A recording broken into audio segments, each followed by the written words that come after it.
Goeiemôre broers en susters. Hartlik welkom vanoggend hier by ons. Mariana, kan ons vir jou watertjies nader bring? Dis reg.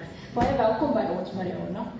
Maar dit klink vir my jy moes afgevat het vanoggend. Jy het 'n aardige hoes aan jou.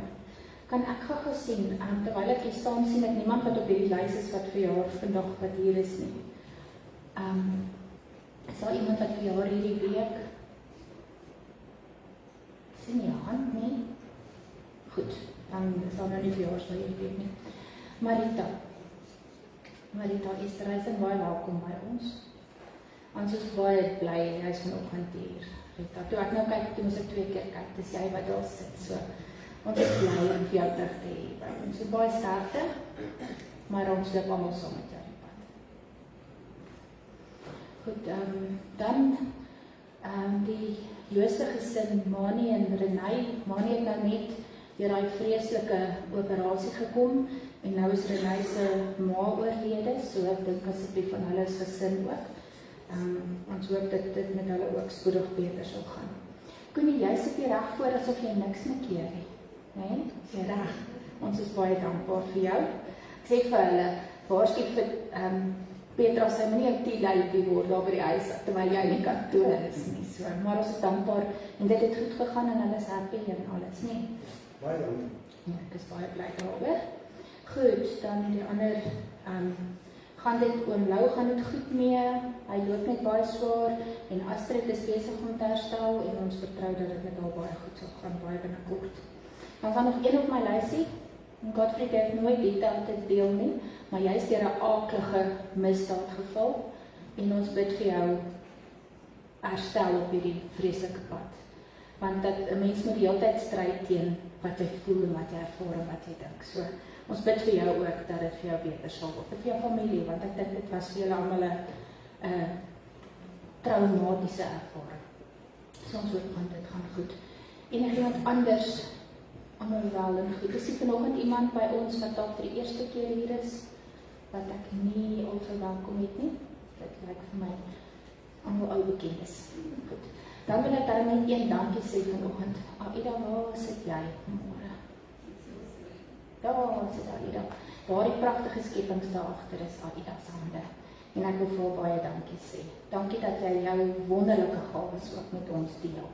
Ons is nou net deur al daai gawes en al daai grafieke en al daai goed. En dit is wonderlik om te ontdek wat mense se gawes is en hoe hulle dit in die kerk kan gebruik. So ons sê verskriklik baie dankie vir jou.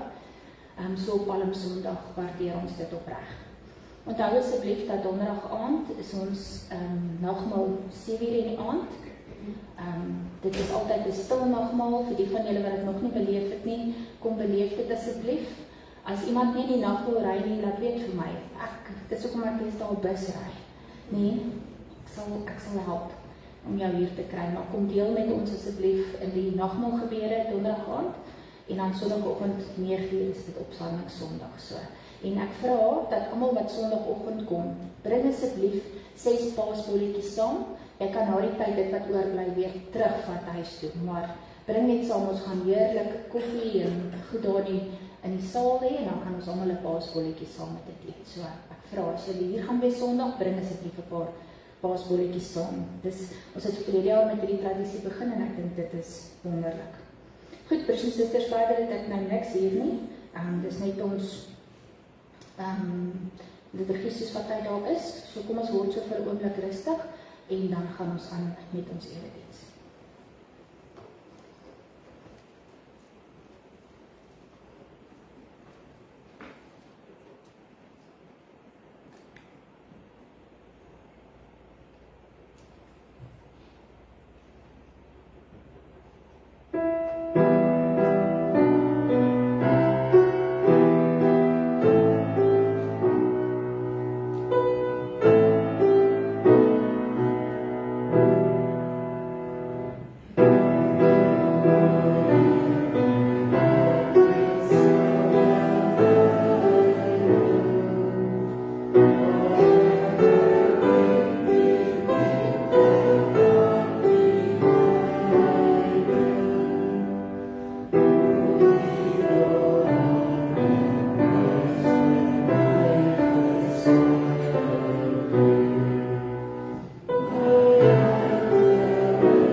Hy wat in die gestalte van God was, het sy bestaan op godgelyke wyse nie beskou as iets waaraan hy ons vasklem nie.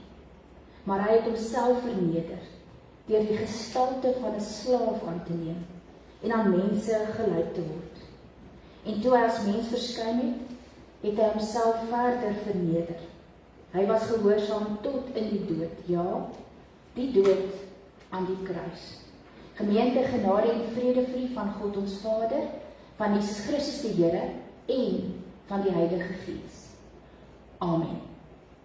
Kom ons sing tot lof aan die Here vanoggend, broers en susters, lied 220 met ons harte sing ons Here, daar die eerste en die tweede vers.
Ons luister vanoggend Here uit broers en susters uit Psalm 31, ons skuldbelydenis.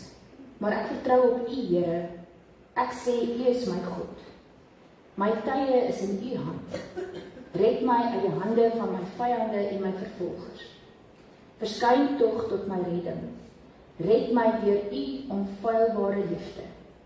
Here, laat my nie teleurgestel staan in my verwagting as ek U aanroep nie. Kom ons sing vanoggend, broers en susters, dis Vonk 56, dis 'n baie bekende melodie en woorde. Kom ons sing, my God, hoe doelloos, hoe verward.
Maak my nou stil, Heer.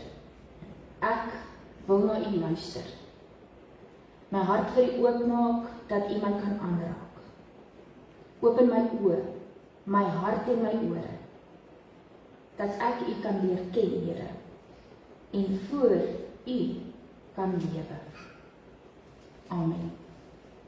Vandag is Palm Sondag, broers en susters, en ons lees die baie bekende gedeelte, dis Lukas 19, vers 28 tot 40, wat gaan oor die intog van Jesus in Jerusalem. Nadat Jesus hierdie dinge gesê het hy voor hulle uitgeloop, op pad na Jerusalem toe. Toe hy naby Betfage en Betanië kom, teen die Olyfberg, stuur hy 2 van sy disippels vooruit met die opdrag. Ga na die dorpie toe, daar reg voor julle. Net soos julle inkom, sal julle daar 'n jong donkie kry wat vasgemaak staan. Geen mens het nog ooit op hom gery nie. Maak hom los en bring hom mee. En as iemand vir julle vra, waarom maak julle hom los, moet julle antwoord, die Here het hom nodig. Die 2 wat gestuur is, gaan toe en kry alles net soos hy vir hulle gesê het. Terwyl hulle die donkie losmaak, vra sy eienaars vir hulle, waarom maak julle die donkie los? Hulle antwoord, die Here het hom nodig. Toe bring hulle die donkie na Jesus toe. Daarna gooi hulle van hulle klere op sy rug en help Jesus opklim. Terwyl hy aanry, het hulle van hulle klere op die pad gegooi. Toe hy naby die stad kom, teen die afdraand van die Olyfberg, het die hele skare juigende volgelinge God uit volle bors begin prys oor al die wonderwerke wat hulle gesien het. Hulle het gesing, loof die koning, hy wat in die naam van die Here kom. Vrede in die hemel en eer aan God in die hoogste hemel. 'n Paar fariseërs uit die skare sê te Jesus, meneer, maak stil die volgelinge.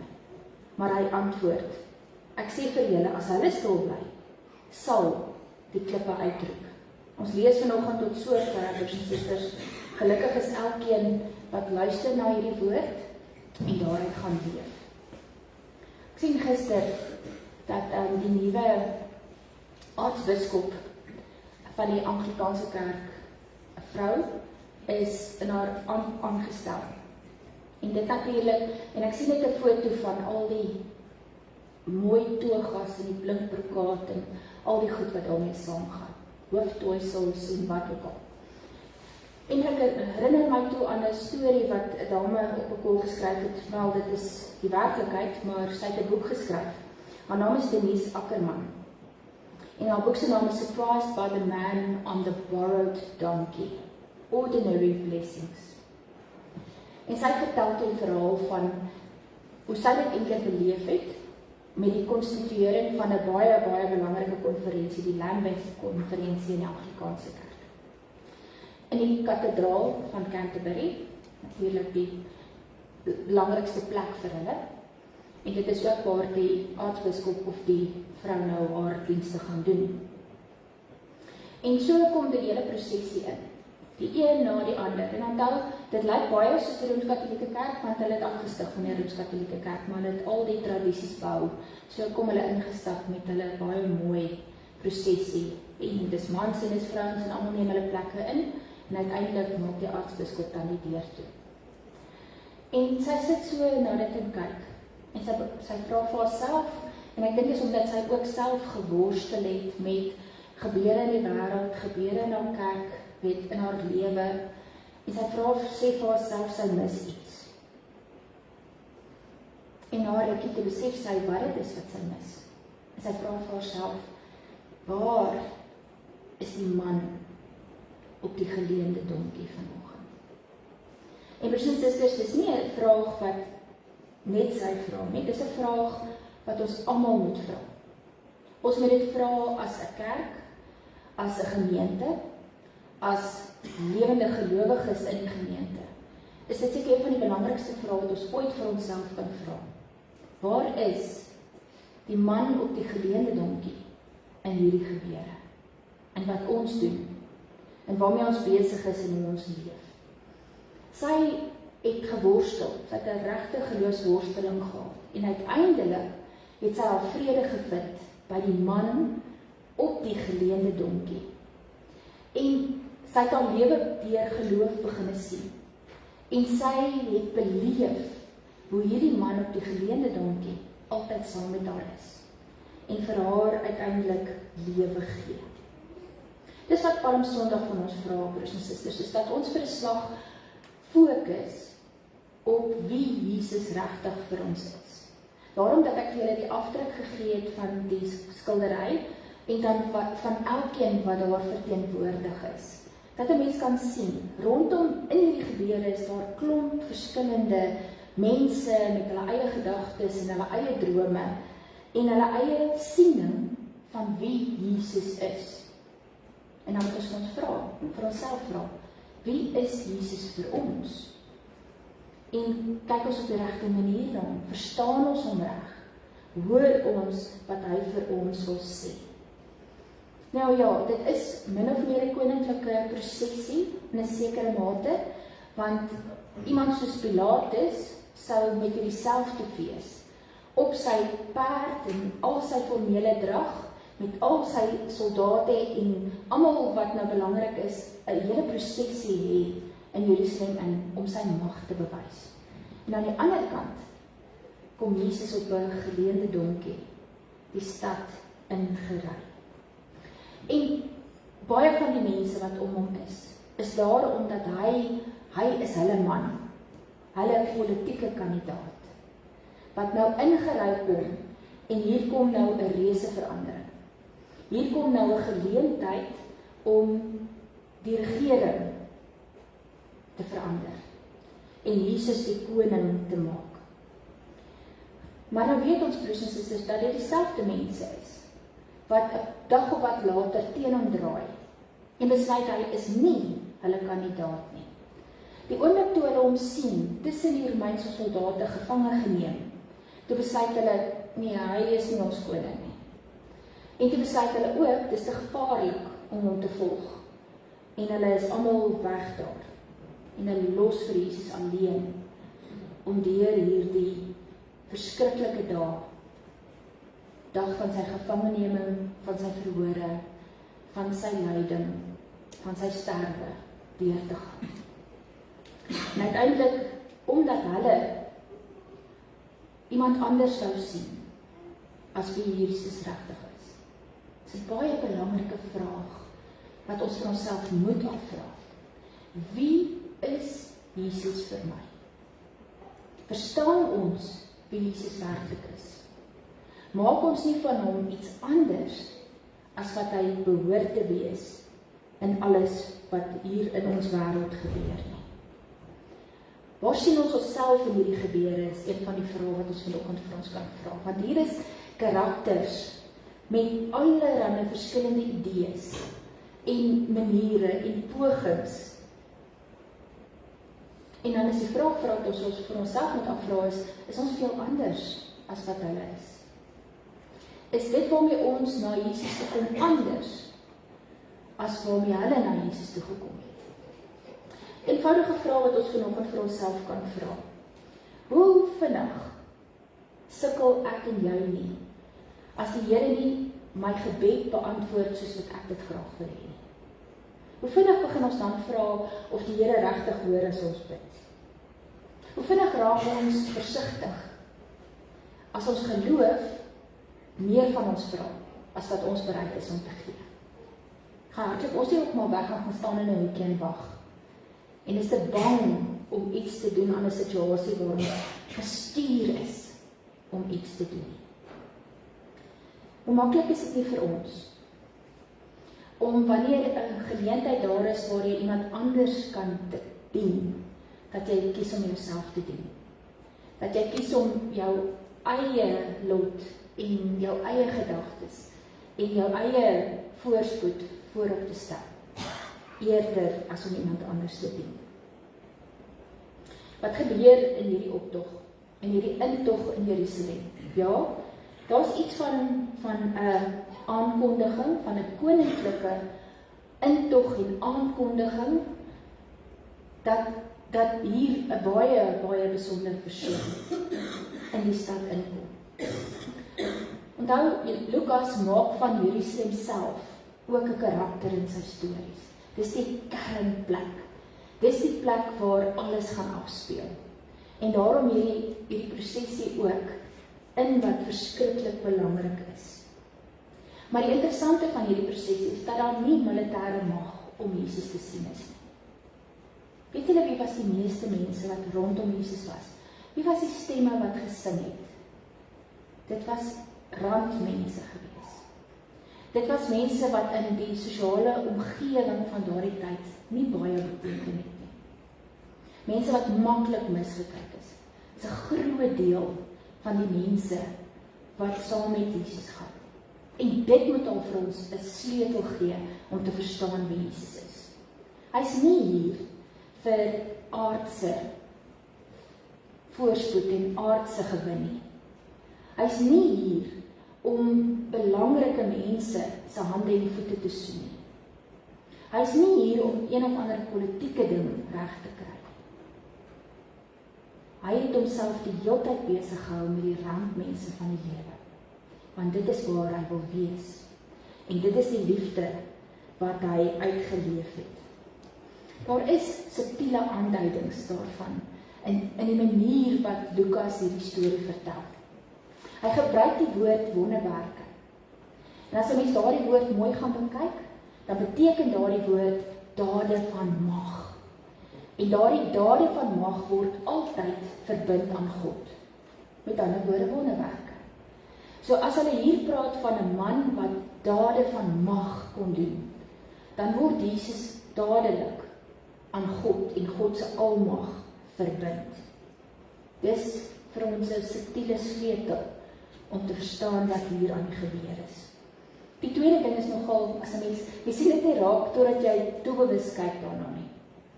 Maar hierdie skare sing liedere, praat oor Jesus op 'n manier wat die engeleskaar by sy geboorte gesing het.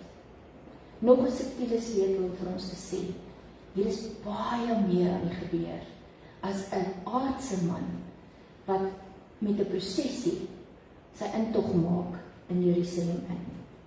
Dit is baie meer as 'n man op 'n geleende donkie. Dis die Messias, die koning wat op pad is. Nou kry mens die skare wat oordadig is, die disippels wat doodstil is, en die fariseërs wat so op 'n senuweeagtige manier trippel en vir Here sê, maar hy moet nou eintlik hierdie mense stil maak. Hulle trek nou te veel aandag. En die rede hoekom hulle dit vir hom sê is omdat die Romeine oral stasies gehad het, die soldate. En as daar enige so iets was, het hulle dadelik opgedaag om dit wat hier aan die gebeur is te onderdruk. Maar die interessante in hierdie verhaal is, die Romeine is nergens te sien nie. En dit is ook 'n aanduiding van wat hier aan die gebeur is. Hier is nie 'n aardse politieke magspel aan die gebeur nie. Die blote feit dat die Romeine nie daar is of nie optree nie, beteken dat daar hier 'n aanduiding is dat dit nie 'n aardse ding is wat gebeur nie, maar 'n hemelse ding. 'n Koninkryk van God gebeur hier, nie 'n aardse koninkryk nie. Lukas gee vir ons 'n verskeidenheid reaksies dwars deur sy vertelling oor Jesus. Daar's mense wat hom met lofprysing begroet het, wat hom aanbid het, wat kon sien wie hy is. Daar was mense wat hom gehaat het, wat vyandig was, wat jaloers was, wat geweld teen hom gebruik het. En daar's al hierdie wisselende emosies. Ons weet die disippels is dan bo, dan onder. Hulle weet nooit presies waar hulle moet wees nie. Ons het skares wat kom en gaan, want hulle is beïndruk met wat Jesus doen. Dit is soos 'n sirkus.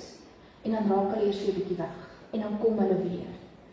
Die hele tyd hierdie wisselvallende gevoel en ervaring van Jesus. Wat is die konstante in hierdie gebeure? Die konstante is, God is aan die werk. Deur hierdie triomf en later die tragedie wat gaan gebeur, is God aan die werk. God se genade en God se liefde is die konstante in hierdie gebeure. En dit mag ons nooit vergeet nie. God is die een wat sy genade bly bewys. God is die een wat bereid is om te red en te gaan tot by hierdie punt waar sy seun sy lewe gee, sodat hy kan red. En broers en susters, net daar moet ons vir 'n oomblik stil staan. Want wat waar was daar, is waar vandag. In die chaos van ons wêreld, in die chaos wat partymal losbreek in ons lewens, in alles wat ons beleef, is daar een konstante. En ons mag dit nooit vergeet nie. Die konstante in jou lewe is nie jy nie. Is nie jou geduld of jou wil of jou besittings of wat ook al. Dit is waaraan jy vashou nie. Die konstante in jou lewe is die genade van God. Is die liefde van God wat nooit opraak nie. Is God wat wil red en wat wil terugbring en wat wil veilig hou en wat vir ons alles gee wat ons nodig het.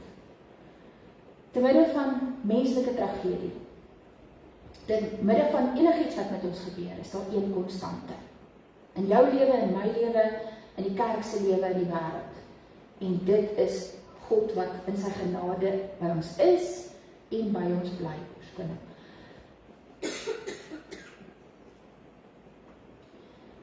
God se genade wat by ons is en wat by ons bly. God wat wil red. God wat ons deel maak van sy koninkryk. God wat nooit ophou om sy oë op ons te hou nie. En dit is wat God kies in ons lewens. En nou as jy vra weer vanoggend, wat kies ons? Wie is hierdie man op die geleende donkie vir ons? Is hy 'n wonderwerker wat net al jou probleme moet uitsorteer? Is hy 'n politieke kandidaat wat hierdie wêreld moet regryk? Of is hy die almagtige God wat in sy genade jou gekies het, vir my gekies het, vir ons gekies het, om deel van sy storie te wees, om deel van die koninkryk te wees, om ook sy redding vir ons te gee, om ons deel te maak van sy werklikheid in hierdie wêreld met al sy chaos. Wie is die man op die geleende donkie vir ons? Is hy op die gewone plekke in my lewe teenwoordig? Is hy die belangrikste in my lewe? Sien ek hom en weet ek wat hy van my verwag? Dat ek nie hier is om my eie koninkrykie te bou, of om altyd die sterkste of die beste te wees nie. Maar dat ek hier is om te dien soos wat hy gedien het. Om op te offer en te lewe tot eer van die Here. Hy het nie nodig gehad om homself in mag aan die wêreld bekend te maak nie. Hy het hom in genade en liefde aan die wêreld bekend gemaak. Hy het gekies om by mense te wees wat vir ander mense minder belangrik was. Amper deurskynend was, nie raak gesien is nie. Wie is ek dan om te sê dat daar sekere plekke is waar ek nie gaan nie, daar sekere mense is wat ek nie meer besig is nie, dat daar sekere take is wat nie myne is nie, want dit is benede my. As my Here en my Verlosser bereid was om mense se voete te was. Uiteindelik, broers en susters, moet ons baie mooi verstaan wie hierdie man op die geleende donkie was en wie hy nie was nie. En moet ons die regte man op die geleende donkie volg en verkondig. Hy wat op die belangrikste plekke van ons lewens en in ons kerk en in die wêreld in die middel sentraal moet staan. Hy wat ons moet aanspoor tot liefde en vergifnis en genade en dienswerk in sy naam. As ons na onsself kyk, as ons na ons gemeente kyk, as ons na ons kerk kyk, as ons na die wêreld kyk, dan moet ons juist vir onsself afvra. Gaan dit vir ons oor die om sigbaar te wees? Gaan dit vir ons oor belangrik wees? Gaan dit vir ons oor dat ons onsself half wil verhef? Of gaan dit daaroor dat ons hier is om die Here te dien? As ons so rondom ons kyk, mag ons nooit die vraag vra of die ding sê van ons mis iets. Wat mis ons? Die man op die geleende donkie. Ons moet onsself gedurig aanpas, gedurig minder maak, gedurig nuwe nederigheid aanleer, sodat ons inpas in hierdie prosesie wat gelei word deur die man op die geleende donkie? Is dit hy wat in my lewe regeer? Sien mense hom raak as hulle met my praat? Of sê mense van my dat ek mooi praatjies maak, maar dat wanneer dit kom by dade is ek selfsugtig en afbreekend en jaloers en hatig en al die verkeerde goed. Broers en susters, ons is hier om hierdie man op die geleende donkie te dien. Soos wat hy in Jerusalem ingestap het, stap hy in ons lewens in. En kom eis hy alles van jou op. En moet jy jou lewe aanpas. Hoe jy dink, hoe jy leef, wat jy sê, wat jy doen. Alles aanpas, om in te pas by wie hy is, en waarmee hy nie net in ons lewens nie, maar in die wêreld besig is. Mag ons in die groot lydingsweek wat maandag begin, wat môre begin, mag ons vir 'n oomblik net gaan stil sit en dink, wie is Jesus vir my? Hoe dien ek hom? Hoe leef ek vir hom? Wat verkondig ek wanneer ek tussen ander mense is? Oor hierdie man op 'n geleende donkie. Amen. Kom ons sluit ons oë in 'n dankgebed. Here ons God, wanneer ons so nadink oor wat U bereid was om vir ons te doen, dan word ons stil. Here, dan besef ons het nie 'n antwoord daarop nie. U gee alles. En U vra net van ons om ons hande uit te steek en saam met U te gaan. Here, U vergewe en U red en U lief, sonder perke en sonder mate. En U vra van ons om net iets daarvan te weerspieël in ons eie lewens. En dan, Here, stuur U nog die Gees om ons daarmee te help. Om ons te help om te glo. Om ons te help om U te dien. Om ons te help om die mense te wees wat aan U behoort. Here, baie dankie dat ons in hierdie baie besondere tyd van die jaar, Palmsondag en Witdonderdag en Goeie Vrydag en Opstandingssondag, dat ons mag herdenk wat die belangrikste gebeure in die wêreld was. Die belangrikste gebeure wat ook keer op keer ons eie lewens moet plaasvind, waar ons saam met U sterf en saam met U opstaan en saam met U oorwin. Wil U gee, Here, dat ons hierdie week in besonder sal gaan nadink oor wat dit vir ons beteken, wat Jesus in ons lewens vir ons is. En verlig ons denke, Here, gee vir ons 'n hart vol geloof en 'n hart wat moedig aanhou en wat vasbyt en wat vertrou. Dankie, Here, dat ons hierdie dinge mag bid, dat ons mag bid vir ons gemeente, dat ons sal lyk soos mense wat U dien, wat hier is omdat U ons hier geplaas het. Here, ons bid vir hulle wat in hierdie vakansietyd ook weggaan, en dat U vir hulle op ons paaie sal veilig hou, en dat U hulle ook veilig sal terugbring. Ons bid, Here, vir hulle wat hartseer is en swaar kry, vir hulle wat bekommerd is en wat worstel met dinge, dit waarvan ons nie eens altyd bewus is nie. Mag ons bid, Here, en vra dat U wat in ons harte inkyk en weet wat hulle worsteling is, dat U vir hulle raad en uitkoms sal bring. Dat U vir ons sal wys, Here, dat U in U liefde en genade ook wonderwerke in ons lewens bring. Omdat U dit wat verkeerd is en dit wat verkeerd loop kan regmaak. Help ons om dit te kan raak sien, Here.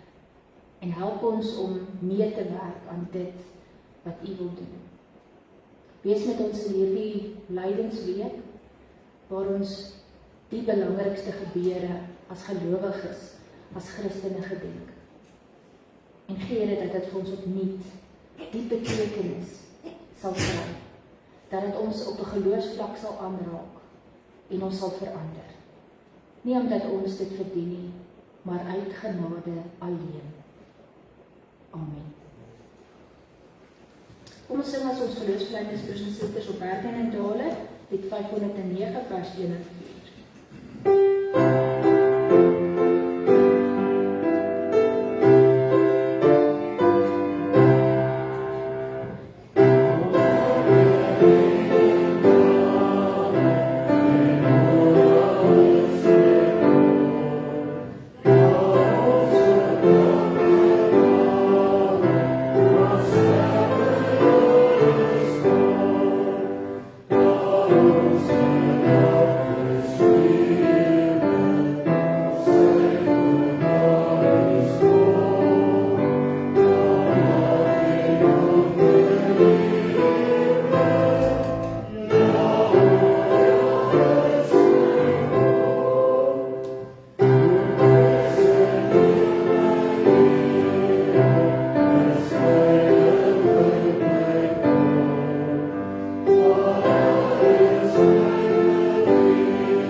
Ons slotlied vandag, broers en susters, is een van daardie liedere wat as 'n mens hom ontdek, dan besef jy hoe perfek hy inpas. Hy begin by Jesus se geboorte, hy gaan aan na die intog in Jerusalem en dan sluit hy af by die kruis van ons verlosser. Kom ons sing lied 370, daar die eerste, die 4 en die 5de vers, daarna die seën en ons eindig met die amen.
Ontvang nou die seën van die Here en gaan in sy vrede.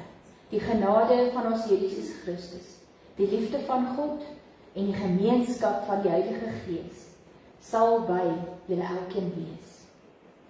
Amen.